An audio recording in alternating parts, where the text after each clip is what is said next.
British వాడు ఈ దేశంలోకి వచ్చిన తర్వాత ఈ దేశంలో ఆదివాసుల మీద మొదటి చట్టం చేసింది ఏంటో తెలుసా అండి? వేటాడకూడదని. ఆ తర్వాత చేసిన చట్టం ఏంటో తెలుసా అండి? 1871లో చేసిన చట్టం క్రిమినల్స్ అని, వాళ్ళు నేరస్తులు అనే చట్టం చేశారు. ఆ తర్వాత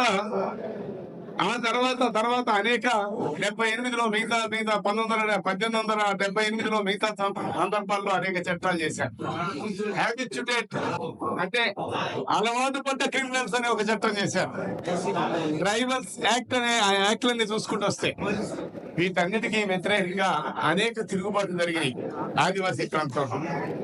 ఆదివాసీలు అంటే ఎవరో కాదు, మన పూర్వీకులు, మనందరి తాతల వాళ్ళే అనే విషయాన్ని మర్చిపోవద్దు. కులం లేదు, మతం లేదు, ఏదీ లేదు అని దొరికిన దాన్ని విని బతికిన వాళ్ళం అనే ఆదివాసులు అనే విషయాన్ని మర్చిపోండి. ఇవాళ సృష్టించే కులం మతం అన్ని కూడా మధ్యలో వచ్చినవే.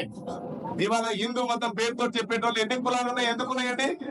హిందువులందరూ ఒకటే రాయమని దమ్ముంటే తలకాయలో బాబులో ఉన్నారట, కొట్లాడేటోళ్ళు జంతువులు భుజాల్లో ఉన్నారట, వ్యాపారం చేసేటోళ్ళు నడువులు లేవరట, పని చేసేటోళ్ళు కాళ్ళలో పుట్టారట. ఇది అలాగా అనుకుని చెప్పే సూత్రీకరణ అవునా కాదా? దీన్ని మార్చమనండి. మరి అందుకే ఇట్లాంటి అనేక తప్పుడు పద్ధతులు అనుసరిస్తూ వచ్చిన చట్టాలు అనేక వచ్చున్నాయి. ఈ చట్టాలన్నింటినీ కూడా మనం పరిశీలించుకుంటూ వస్తే శ్రీకాకుళ కొండలని ఎరిపెక్కిన తర్వాతనే మీకు 170 చట్టం వచ్చిందని గుర్తుపెట్టుకోండి. ఆ తర్వాత అనేక ఉద్యమాలు జరిగిన తర్వాతనే 96లో మన గ్రామీణ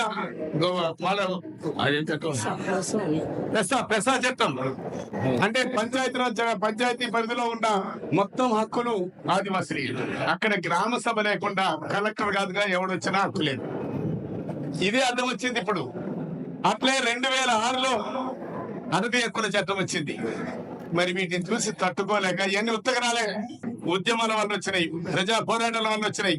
వీటిని రద్దు చేయడానికి అతని సంరక్షణ చట్టం అనే పేరుతో తీసుకొచ్చారు సవరణలు. దాన్ని వ్యతిరేకించిన తర్వాత ఇవాళ ఏం చేశారు? సవరాజుడం పేరుతోటి, గ్రీన్ హంట్ పేరుతోటి చంపడం మొదలేశారు, తరవడం మొదలేశారు. అయినా ఆగలే. అందుకే ఇవాళ ఆఖరి యుద్ధం పేరుతోటి, కగారు పేరుతోటి చంపేయడానికి ప్రయత్నం చేస్తున్నారు.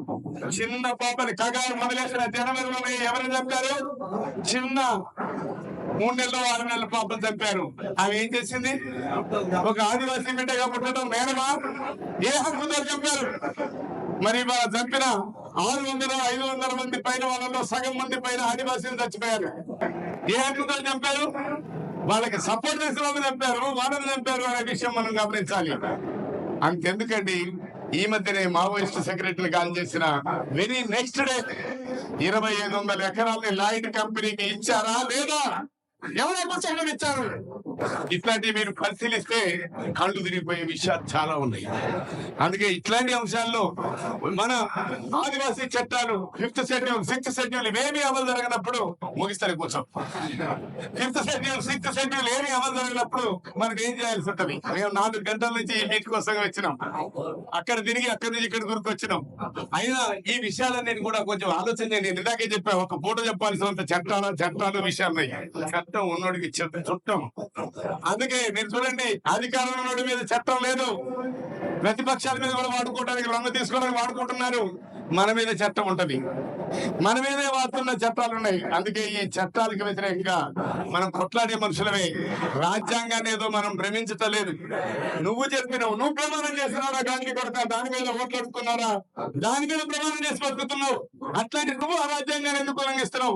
1 నుంచి 30 దాకా రాజ్యాంగ పరిధిలో ఉన్న యాక్షన్ అమలు జరపని మనం అడుగుతున్నాం. అది మనం అడిగేది. అంతేగాని రాజ్యాంగం అంత కరెక్ట్ అంటే ఆస్తి హక్కు ఇచ్చింది రాజ్యాంగం, మనకేమిస్తుంది? మనకేమి లేదు. అందుకే చట్టం ఉన్నోళ్ళకి చుట్టమే. అయినా మనం ఉన్న దాంట్లోంచి కొట్లాడుకొని సాధించుకున్న మన చట్టాలనైనా, మనకు అవసరమైన, మనకు ఉపయోగపడే చట్టాలైనా అమలు చేసుకోవడానికి ఆందోళన చేయాల్సిన, ఉద్యమాలు చేయాల్సిన అవసరం ఉంది. అందుకే వీటన్నిటికీ వ్యతిరేకంగా ఉద్యమించాల్సిన కర్తవ్యం కలిగి ఉన్న మనం కొట్లాడుతూనే ఉన్నాం. కొట్లాడుతున్న ఇవాళ మన గోదావరి పరివార ప్రాంతంలోనే 12 లక్షల ఎకరాల భూమిని సాగు చేసుకోగలుగుతున్నాం. అందుకే ఇట్లాంటి ఉద్యమాల్ని మనం సృష్టిస్తూనే ఉండాలి. ఆ పోరాటాల వైపు పోతూనే ఉండాలి. అనేక మంది అమరులవుతున్నాం, నిజమే. అందుకే అమరులైన ఎందుకు మనం కొట్లాడుతున్నాం అంటే, ఇవాళ ఛత్తీస్గఢ్ లో కొండల మీద ఆన్లైన్ లో రోడ్లు వేశారు. గుట్టల నుంచి రావడానికి, ఊర్ల నుంచి రావడానికి కావిళ్ళతో మనం ప్రెగ్నెంట్ లేడీస్ ని వాళ్ళని మోసుకొచ్చుకుంటున్నాం. ఆన్లైన్ లో రోడ్లు ఎందుకో చెప్పండి. మన కాళ్ళ కింద, మన గుడిసె కింద, మన గూడు కింద, మన అడవిలో ఉన్న సంపదను సాధించడానికి అక్కడ ప్రజా చట్టంలోని చట్టం అడ్డం వస్తుంది కాబట్టి ఆదివాసులే తప్పేదని కుట్రపూరితంగా ఆఖరి యుద్ధం అని దేంట్లో పెట్టే అధికారం ఎవరిచ్చారు ఈ ప్రభుత్వాలకి? అందుకే అట్లాంటి వాటన్నిటికి వ్యతిరేకంగా మనుషులుగా నిలబడతాం, మానవతతో నిలబడతాం, హక్కుగా కొట్లాడదాం. ఆ కొట్లాట్లో మనందరం ఉన్నామనే విషయాన్ని తెలియజేస్తూ అవకాశం మీ అందరికీ లక్షణం అందరికీ